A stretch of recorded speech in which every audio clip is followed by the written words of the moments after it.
Praise lord అండి. యోబును సాతాను ఎంత బాధ పెట్టినా సరే యోబు మాత్రం దేవుణ్ణి మాత్రం దూషించలేదు. ఆఖరికి 4వసారి తన స్నేహితుల ద్వారా కూడా నిందించడం మొదలుపెట్టాడు.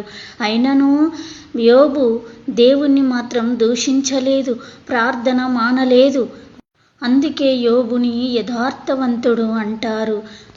అప్పుడు సాతాను దేవుని ముందర ఓడిపోయెను.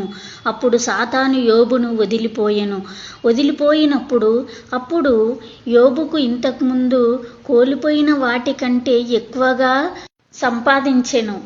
ఎడ్లను, గొర్రెలను, గాడిదలను, కుమారులను, కుమార్తెలను దేవుడిచ్చెను. అప్పుడు దేవుడు యోబును ఆశీర్వదిస్తాడు. 140 సంవత్సరాలు బ్రతికి దేవుని దగ్గరికి వెళ్ళాడు.